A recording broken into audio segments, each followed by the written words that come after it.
Welcome to the first episode of the Fall 2023 in-depth track analysis. This season's O1 can be considered full-speed dirt and relies on building as much speed as possible before the penalty sand. Throughout the map, tiny changes in elevation must be navigated to reduce airtime to a minimum. It can be divided into 4 sections: the start, the right turn, the middle, and the ending. Our goal in the first run is to eliminate the airtime as much as possible. Start off by avoiding the penalty sand at the bottom of the ramp, taking a wide and comfortable line around the first corner to approach the tiny bump as straight as possible. Avoid steering for a short time before the jump to avoid unnecessary rotation, which can result in dropping the 5th gear. If you aren't yet familiar with gears, keep in mind to drive as smooth as possible without turning too much. The more you turn, the more the car is sliding and therefore losing speed. This is visually represented by the skid marks behind the car or can be identified via sound. For the purpose of this video, the gearbox is also visible in the bottom right. In case you want to learn more detailed information about gear mechanics, check out the O2 guide from last season, which includes a section about gears and noslides. The link can be found in the description. For now, keep sliding to a minimum while also reducing airtime in the upcoming section. This can be accomplished by driving right along the second hump. Before dropping down, again, stop steering in time to avoid rotation of the car mid-air, resulting in an unsmooth landing and less speed. Afterwards, aim towards the left side of the checkpoint. During later runs, the speed will be enough to fully clear the third and final hump for more speed into the finish. When setting up for the ending, stay as far left to the CP as possible without touching the sand to the left, and cross the penalty sand on the right enough to line up properly for the penalty. Our goal for now is to reduce the distance driven across the sand while simultaneously sliding as little as possible. This is especially important when crossing penalty surfaces. Exit speed out of the sand will be improved later on, as this heavily relies on the accumulated speed beforehand. Instead of reducing sliding to a minimum, the second run makes use of STs to gain a lot of time throughout the map.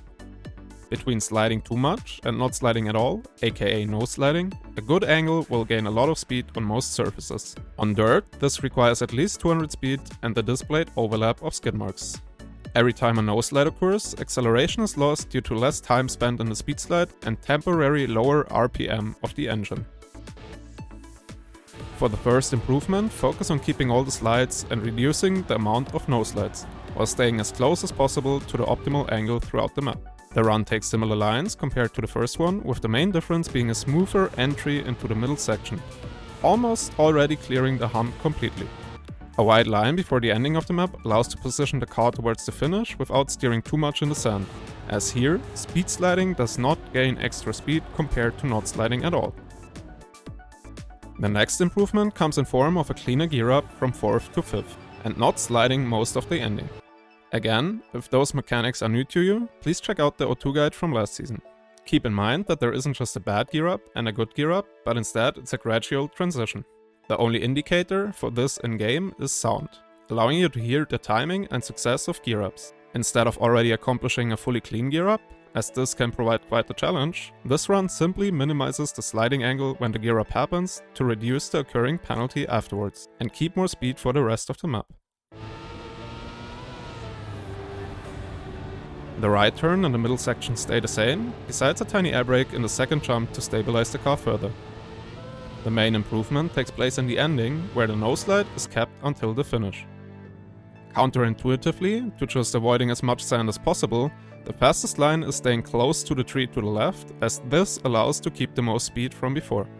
As soon as entering the sand with the car angled towards the right, wait for it to straighten out and regain full grip. As soon as this is the case, start steering gently to the left with around 55 to 65% without sliding out. 60% action key is possible. To maximize speed, aim to steer as close to sliding out as possible. For more information about no-slide SDs, Summer 23 O2 guide. Contrary to the previous one, the penultimate run manages to gear up cleanly. This can be quite challenging, as it has to happen before starting the turn to the right. To reach the required 330 plus speed in time, some fairly clean speed sliding has to be executed. Start off by adjusting slightly to the right, as this will provide some extra space at the bottom. Short SDs can already be integrated between the third and fourth gear to gain some extra speed. When reaching the 4th gear, start sliding to the left without touching the penalty and back to the right.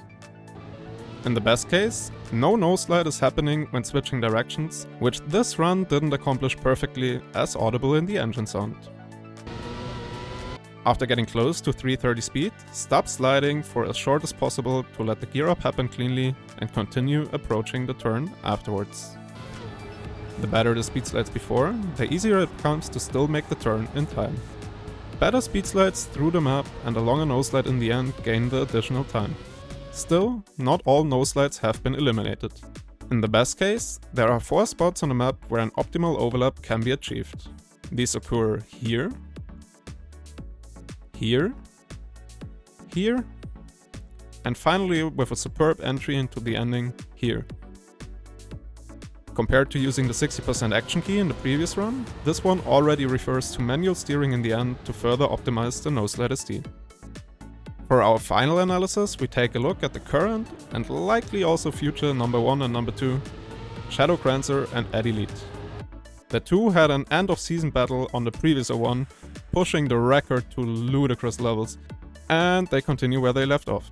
Whereas the main improvements come from even cleaner speed slides and lines, tiny adjustments are made throughout to further optimize the speeds.